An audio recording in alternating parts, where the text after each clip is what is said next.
దేశవ్యాప్తంగానే కాదు ప్రపంచవ్యాప్తంగా హిందువుల మనోభావాలు దెబ్బతిన్న వేళ అంటే మరి చంద్రబాబు నాయుడు గారు ఎన్డీడీబీ రిపోర్టు ఏదైతే చూసి దాంట్లో జంతు కొవ్వు అవశేషాలు ఉన్నాయంటూ ఏదైతే రిపోర్ట్ చూసి ఆయన మాట్లాడారో ఆ రోజు మొదలైన ఈ రగడ ఇప్పటికీ రగులుతానే ఉంది.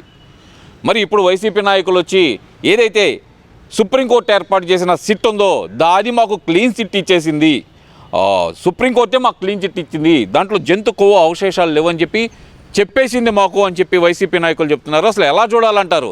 అప్పుడు మాట్లాడింది నిజం అనుకోవాలంటారా? ఇప్పుడు మాట్లాడుతుంది నిజం ఇప్పుడు వచ్చిన రిపోర్ట్ నిజం అనుకోవాలంటారా? అందరికీ నమస్కారం అండి. ఇప్పుడు దొంగతనం చేసి కూడా నేను దొంగను కాదాయా అని చెప్పారు. దొంగనా ఎవరిని ఉన్నారంటే ఈ రాష్ట్రంలో వైఎస్ఆర్ పార్టీ వాళ్ళు అందరికీ తెలుసు. ఈ రాష్ట్రంలో తెలియని వాళ్ళు లేరు. ఇప్పుడు హిందువులు పరమ పవిత్రంగా పూజించే వెంకటేశ్వర స్వామి దేవాలయానికి ఒక నాస్తికుడిని, ఒక అంటే హిందువుని కానీ వేరే దేవుణ్ణి పూజించే అతన్ని కావాలని చెప్పని చైర్మన్ వేసి అక్కడ బోలేబాబా డైరీ ఈ పేకి యాదవులు మాట్లాడేందంటే చంద్రబాబు నాయుడు గారే కదా తీసుకొచ్చి, ఓకే చంద్రబాబు నాయుడు గారు తీసుకొచ్చింది నిజమే కావచ్చు, దేనికి అతని దగ్గర ఏముంది ఏంటి అనేది తెలుసుకోవడానికి అతనికి అవకాశం ఇచ్చి ఉండాలి. ఈలోపు పార్టీ మారింది, మీరు వచ్చారు. మీరు వచ్చినాక మీరేం చేశారు? అతనికి ఇవ్వకుండా మీ సొంత కొంతమంది పోరంబోకి యాదవులు, మీ కుల పేదవాళ్ళకి కొంతమందిని అంటగట్టేసి వాళ్ళకి తీసుకొచ్చి వాళ్ళ ద్వారా అతన్ని అడ్డం పెట్టుకొని, బోలేబాబా అనే అతన్ని అడ్డం పెట్టుకొని వీళ్ళ ద్వారా మీరు నడిపింది మాట నిజమా కాదా?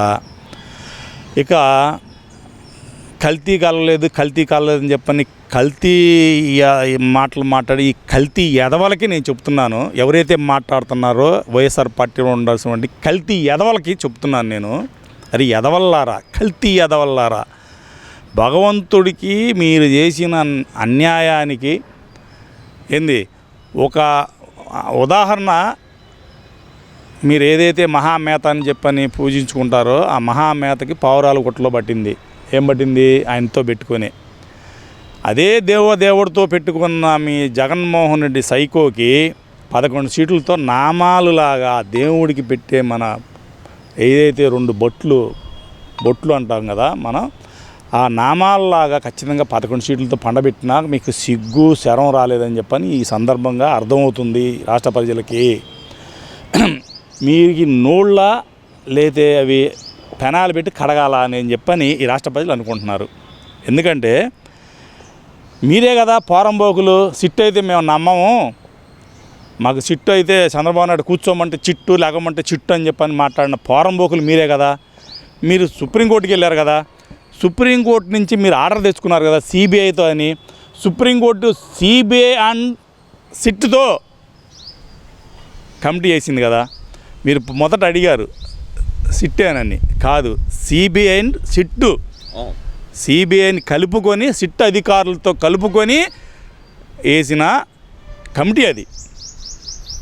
మరి ఆ కమిటీ కొన్ని వందల మందితో, కొన్ని వందల పేజీలతో మొత్తం అన్నీ తీసి అది కంపల్సరీగా ఒక్క బొట్టు పాలు కొనకుండా మీరు లీటర్లు కిలోలు నెయ్యిని పుట్టించిన మహా పండితులు, మహా మేధావులు ఎవర్రా అంటే YSR party Jaganmohan Reddy and Ali Baba దొంగ ఎదవలని చెప్పని రాష్ట్ర ప్రజలు తెలుసుకుంటున్నారు కదా.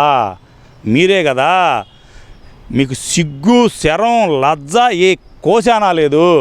మీరు హిందువులే కాదు, మీ హిందువులు కానప్పుడు హిందువుల దేవుని గురించి, హిందువుల పవిత్రమైన ప్రసాదం గురించి మాట్లాడే అర్హత మీకు లేదు అని చెప్పని మిమ్మల్ని ఈ రాష్ట్ర ప్రజలు హెచ్చరిస్తూ ఉన్నారు.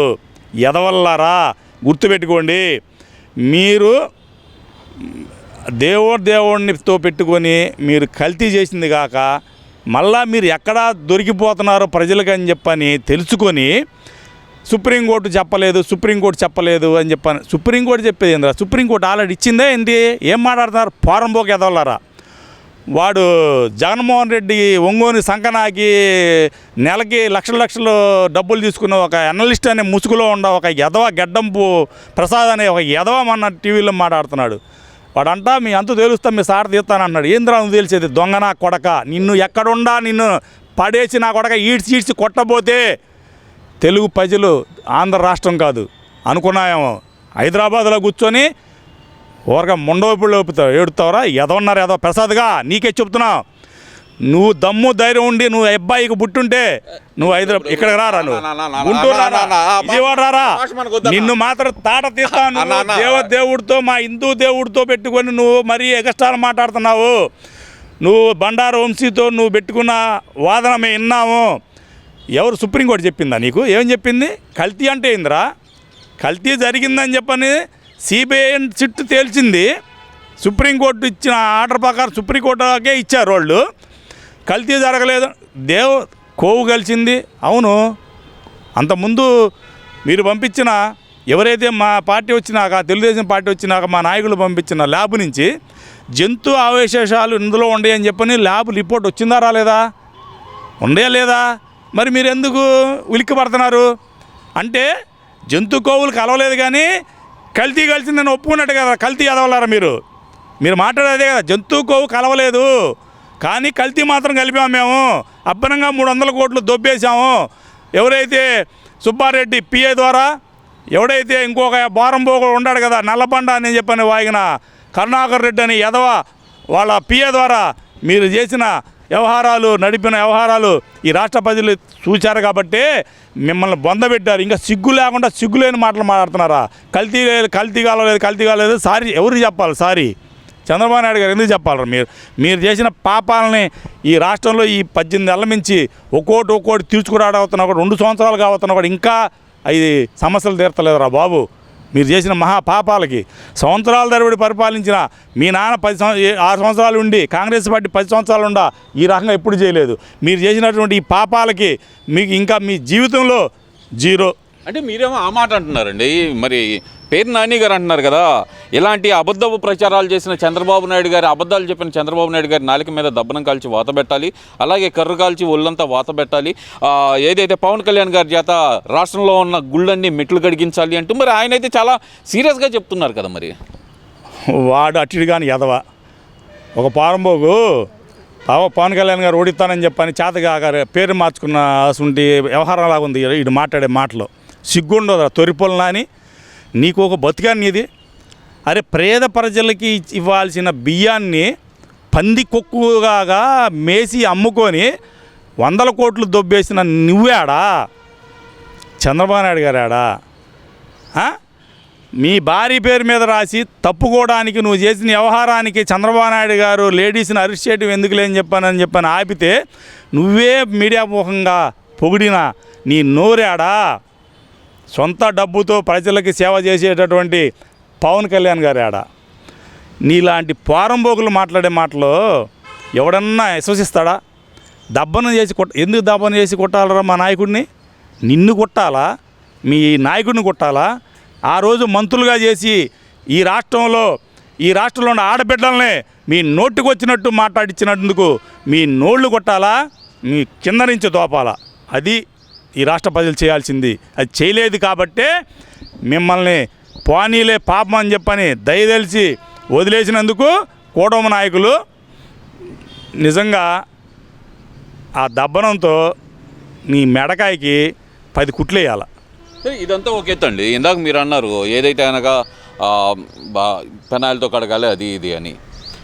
మరి లక్ష్మీపార్వతి గారు వచ్చి చంద్రబాబు నాయుడు గారిది నోరా తాటి మట్ట అయితే కనుక వాన పడితే దానికైనా క్లీన్ అయ్యింది. ఇప్పుడు చంద్రబాబు నాయుడు గారి నోరు ఏ ఫెనాయిల్తో కడగాలి అనే మాట అయితే అడుగుతుంది కదండి. మరి దేనికి అడుగుతుంది? కల్తీ జరగలేదని ఎవరు చెప్పి అన్న భాష వద్దన్న మనకు వాళ్ళ భాష మనకు వద్దన్న. ఇప్పుడు మనం ఏమంటున్నాం? ఆమె ఎగస్ట్రాలు మాట్లాడుతుంది, రోజా ఎగస్ట్రాలు మాట్లాడుతుంది, కొత్త బుల్బుల్ పెట్ట ఒకటి వచ్చింది అది ఎక్స్ట్రాలు మాట్లాడుతుంది. ఇప్పుడు వీళ్ళకి తెలియదు, వాళ్ళు ఇచ్చిన షిఫ్ట్ పక్కన చదువుతారు. మనకి తెలుసు గ్రౌండ్లో మనం మాట్లాడుతున్నాం, తప్పేంలే. మనం అది ఇదేనో ఒకట్లా. ఇప్పుడు రామారావు గారు నా భర్త అని చెప్పుకునేది. సుబ్బారావు గారు బతికున్నప్పుడు ఏం చెప్పాడు? ఈ 4వ బెల్లం లాగా వచ్చి నన్ను మోసం చేసి మహాదేవుడు అసలు ఆయన్ని మోసం చేసింది పోయి నాకు ఇడికాతికాలి లేదు అని చెప్పాడు. ఆయన మనం చెప్పింది కాదు కదా, అదే మనం మాట్లాడాం, అదే అడుగుతున్నామని. మనం ఏమైనా తప్పు అడగలేదే. నువ్వు ఇప్పుడు కల్తీకి వెళ్ళలేదని ఎవడు చెప్పాడు నీకు? చెప్పిన ఎదవెవడు అని అడుగుతున్నా నేను. అరే ఒక్క బొట్టు ఏది మన పాలు 1 లీటరు, 1/2 లీటరు, 1/4 లీటరు, 100 గ్రాములు పాలు కొనకుండానే మీకు నెయ్యి ఎట్ట పుట్టించారా ఎదవలారా? అదేదో చెప్పండి.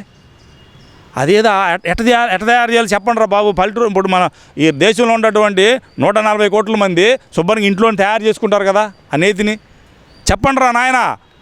సెల్ కంపెనీలు సృష్టించి విదేశాలకు డబ్బులు పంపించినట్టు మీ ఇష్టం వచ్చినట్టు మీరు చేసిన వ్యవహారాలు మీరు ఇది కూడా అలాగే చేశారనమాట.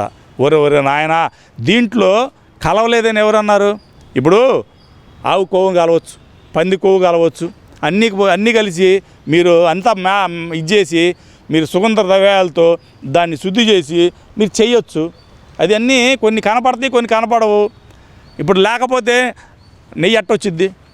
నెయ్యి అంటే ఆవు పాలన్నా మనం తోడేసి పెరుగు తీయాలా, మేకడ తీయాలా, లేదా గేదె పాలైనా తోడేసి మేకడ తీసి దాని నుంచి నెయ్యి చేయాలా, లేదా పాలు వీడి చేసి దాని ద్వారా లేదా పచ్చి పాలు వీడి చేసి ఇలా యంత్రాలు వచ్చినాయి కాబట్టి పచ్చి అన్న తీస్తారు, దాన్ని కర్ర పెడతారు. ఈ టైప్ అన్న చెయ్యాలి. ఇది ఏది లేకుండా ఒక చుక్క పాలు కొనకుండా మీరు 68 లక్షల కేజీల నెయ్యి అలాగా వచ్చింది. 300 కోట్ల రూపాయలు అలా దొబ్బారు. అది చెప్పమ్మా. ఏంది చంద్రబాబు నాయుడు గారి నాలుక ఎప్పుడు మంచిదే, నీ నాలికే డబ్బులు ఎట్టి ఇత్తట్టు మాట్లాడే నాలిక నీది. ఏంది మొగుడిని దేవుడిని అసలు మొగుడిని అని చెప్పుకుంటావు. మాకు దేవుడు ఈ రాష్ట్రంలో తెలుగు ప్రజలు, ఈ రాష్ట్రంలోనే కాదు ప్రపంచవ్యాప్తంగా ఉన్నటువంటి 20 కోట్ల మంది తెలుగు ప్రజలకు ఆరాధ్య నటుడు, ఆరాధ్య నాయకుడు స్వర్గీయ ఎన్టీ రామారావు గారు. అలాంటి మహానుభావుడి పెళ్ళానని చెప్పుకోవడానికి సిగ్గుండాల నీకు. సిగ్గుచారం లేకుండా ఒక దౌర్భాగ్యులను పట్టుకొని రామారావు గారితో సమానం అని చెప్పి మాట్లాడిన నీ నోరే అశుద్ధంతో కడుక్కోవాలా, మంచినీళ్ళతో కూడా కాదు, అశుద్ధంతో కడుక్కోవాలా. సిగ్గు ఉండాలా నీకు సిగ్గు చరం ఉంటే మళ్ళీ ఇంకో తడ ప్రెస్ మీట్ పెట్టవు. అక్కడి నుంచి పంపించిన ఏదైతే పేపర్ తీసుకొని చదవు అని చెప్పని హెచ్చరిస్తూ ఉన్నాం లక్ష్మీపార్వతి.